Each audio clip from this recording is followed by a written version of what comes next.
Welcome back. Staff and students of the Entrepot Secondary School will be better able to protect themselves against COVID-19. This following a donation of masks by the Office of the Mayor. The masks are part of a donation by the Office of the Mayor of Taipei for onward distribution. Castries Mayor Peterson Francis made the donation to the principal of the school. We just have this short ceremony just to present to the principal of the secondary school, Entrepot Secondary School, 2,400 masks for the use of the student and teachers. We know that we are in dangerous time as far as the pandemic is concerned, and we are trying to do everything to see how we could mitigate it and help different organizations to overcome it. The school's principal, Arthur Scott, was elated to be chosen as one of the recipients.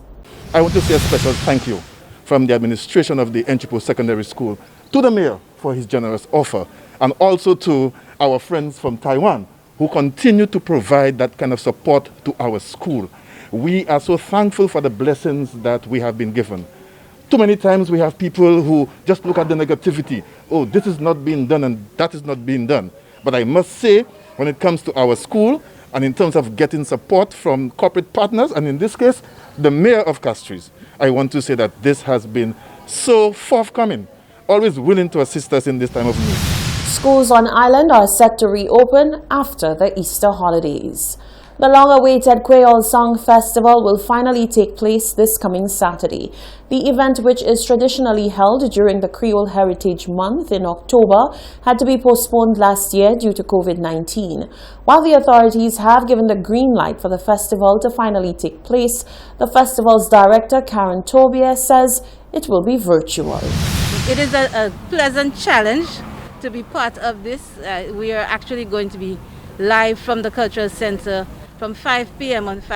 on Saturday evening with 12 artists on stage taking part, backed up by the Extreme Band. So everybody's been asking, is the band actually going to be there and is it actually going to be live? Yes, it is. It is going to be just the same as you would come into the Cultural Center to see that show. It's going to be done in exactly the same way, except that we cannot, because of the COVID protocols right now, have an audience of any kind at all. 12 artists will take place in the upcoming festival. So the artists on stage on Saturday will be Wally, Black Pearl, Sabans, Paulina, Double Trouble, Prosper, Sherlan from Viewfort, Mahuga, who has not been on stage for a while, Akim, Miggs, and we actually unfortunately lost T Blacks this week. He will not be able to make it with us, although he had been advertised to be on, and also Ronald Darius. So we've lost 2 of the artists, but there are 12 artists who will be on stage performing for the Creole Song Festival. Tobias says that a variety of genres will be performed including reggae, calypso, cadas, and ballads.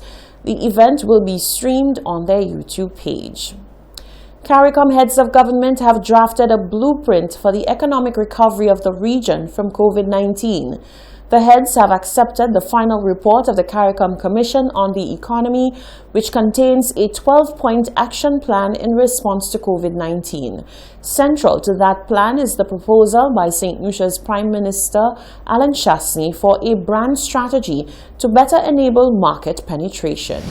If we could now collectively spend more money on one singular brand for the West Indies, that's how much further we could go.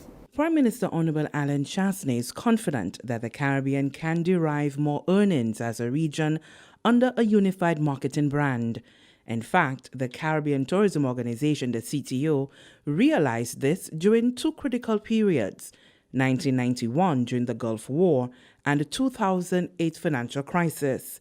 The CTO launched campaigns advertising the Caribbean as one destination with multiple options.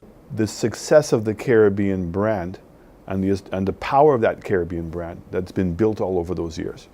Many countries that you would not normally associate as being in the Caribbean now affiliate themselves to the Caribbean. So Cancun is considered Caribbean. Costa Rica is considered Caribbean. Honduras, Guatemala, Panama, even Colombia and Cartagena is considered now Caribbean. And so is that really the image that people connote when they think of Caribbean, whether or not, but they use that word Caribbean to help promote their the image of their country. Honorable Chastanet says brand differentiation is important, and as such, the Caribbean should embrace and build on the powerful brand already created by West Indies Cricket, the University of the West Indies, and the West Indies Rum and Spirits Producers Association. You can still have your national identity, so St. Lucia, West Indies, Jamaica, West Indies, St. Kitts, West Indies. To show you how it works, you can't put Cancun, West Indies. You can't put Guatemala, West Indies. Can't put Panama, West Indies, right? So it is a very definable group. And when you now start thinking of the power of that brand, it's not just tourism. It's the success of our cricket teams. It's the success of our track stars. It's the success of our entertainers. It's all of the collective successes of the West Indies. And more importantly, when you include now the history of the West Indies. CARICOM heads of government have taken note of the idea and have integrated it into a common tourism promotion plan. The proposal is also included in the Economic Recovery Plan for the Caribbean post-COVID-19.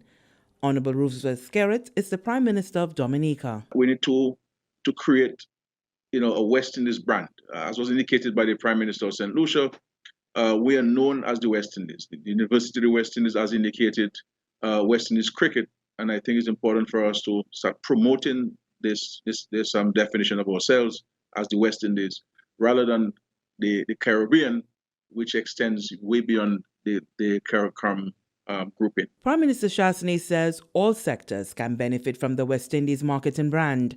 The diaspora, Honorable Chastanet suggests, can be enlisted to drive the brand in their adopted homelands. The Prime Minister of St. Lucia is longing to see the creation of a West Indies music label, among other ventures. From the Government Information Service, Lisa Joseph reporting. Stay with us. The latest weather forecast is coming up next.